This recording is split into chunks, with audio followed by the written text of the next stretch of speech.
Well, hello once again. I have spoken about this before, but I thought I need to put it on video. These are true tales of my African adventures.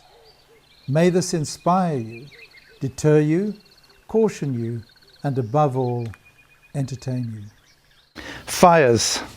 There are incredible fires that occur in Africa. I know Australia has these amazing bushfires, and so does America have these amazing bushfires. I guess they occur wherever there's bush. But we have experienced a number of devastating fires on our farm. And on one particular day, it was really memorable. So there was the usual spring thunder and lightning, and a lightning strike occurred, hit the mountainside probably 15 or so kilometers away from us, maybe 20 kilometers away from us, in the Waterberg. Set the grass alight. Happens every year. So the following morning we could see the fire moving slowly down the mountain towards the farmland. So then at that point everyone puts out an alert. Well, not everyone, the authorities put out an alert, and the farmers, especially the people in charge of the fire fighting, and they say, please check your vehicles, check your pumps, check your tanks, make sure you're full of water, make sure everything's functioning, because when the wind comes, it's anybody's guess where that fire's going to go. There was very good rain the previous season, and then of course you have winter, and there is no rain in winter in the bushveld. It gets very dry, and then comes spring, early summer, it becomes extremely hot, and the bush is ready just to blow up if there's a spark of anything. And when those early winds come accompanying the clouds, they can move at a pace, and the fire will go quicker than a man can run. So this fire burnt down, and then it hit the farmlands, and every now and then as it hit a thicket of trees and grass, you'd see these enormous dark pools of smoke going into the sky as if a volcano was erupting. And it was generally moving in our direction, but looked like it may pass. Then the morning came when the wind started. And the wind blew directly towards our farm and the farms in that area.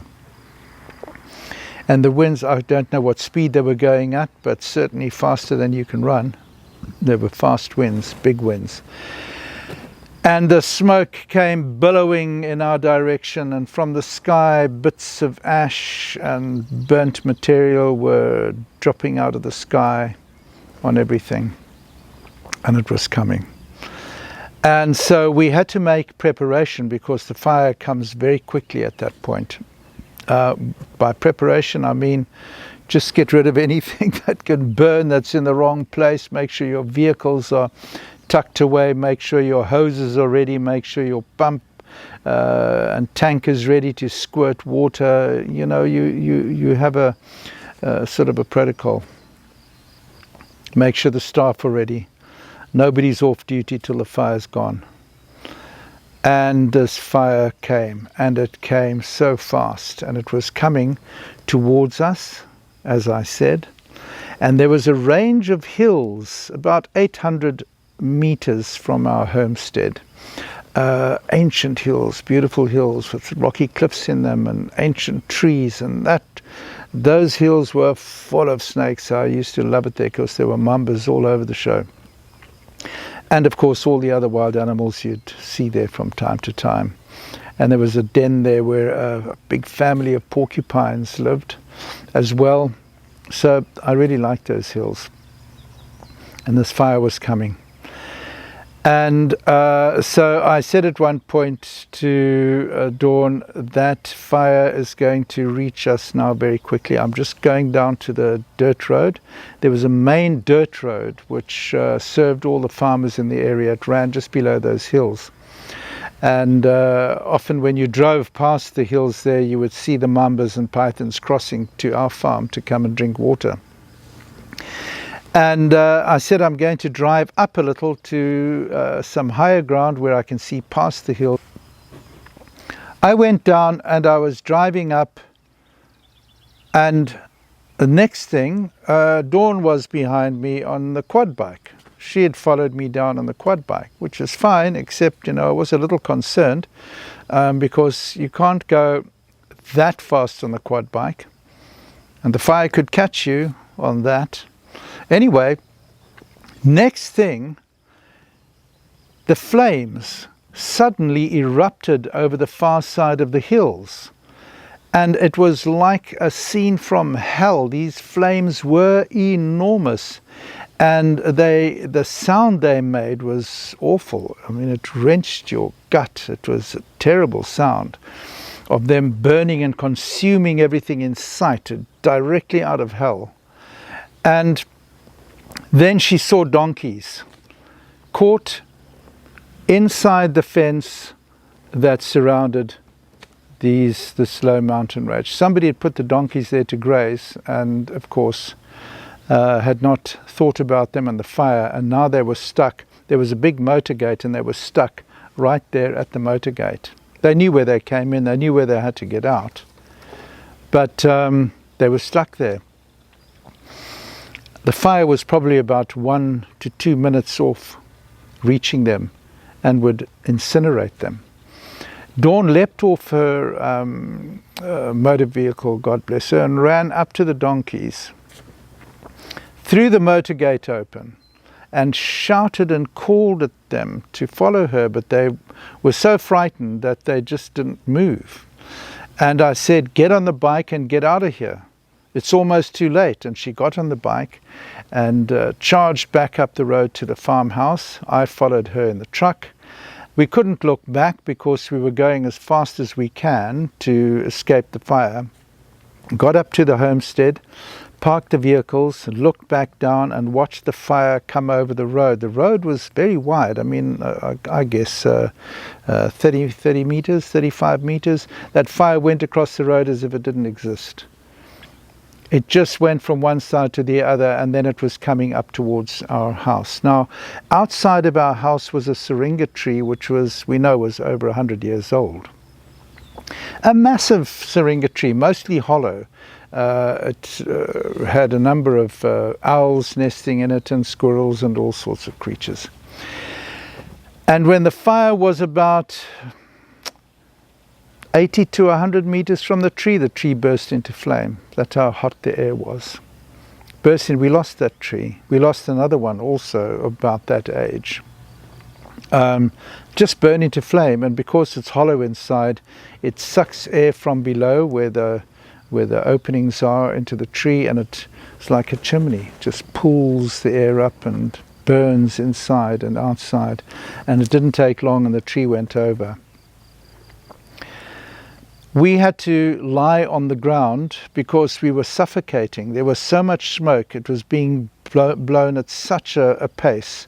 It was coming along the ground and it was catching us, and we couldn't breathe. We had to lie flat on the ground with our head virtually buried in the ground, in the sand, to breathe. And this fire came. And I had a friend there on that weekend, and he was also a snake person, herpetologist. And he was a distance away on top of all the snake enclosures, hosing them down with water. He saved that section by that activity. We had one thatched house. We had a number of dwellings on the farm, and they were all gathered together. One of them was a thatched house. And the flame every now and then would cause spontaneously the grass to catch alight, or a burning ember would fall somewhere and it would catch alight. And one staff member who was braving the heat was directing a hose on these patches where it was catching alight, saving the building. He saved that building single-handedly. And it was so hot, eventually the hoses started melting. And then it was down to buckets of water. But he didn't leave his post. He saved that house. Even after the hoses were useless, he was using buckets. And if you could have seen, it was the most amazing scene. The whole landscape looked like grey snow from the ash, which the fallout from the ash, everywhere, everything, every house, every path, every lawn, every tree, every body of water, inside the houses, around the houses, the roofs were just a grey layer of snow, which was the ash from all the burning. The fire passed us, went past, exploding each time it hit a group of trees and thick grass and moving up. It caused absolute hell and devastation everywhere. It took 5 years for the place to recover, and took us weeks of cleaning to get rid of that ash from inside the house and all over the place. Absolutely amazing. Even our little squirrel, which we had saved the previous year and which was now tame and living with us in the house, was coughing. Have you ever seen a little squirrel cough? Well, we did. Anyway, it all worked out in the end. And then Dawn remembered the donkeys. And we thought, oops. And she drove down to go and see, half expecting to find their carcasses. But there they were, drinking water at the river on our farm. She saved the day. Hey, by the way, I do have Patreon, so you can join me there too.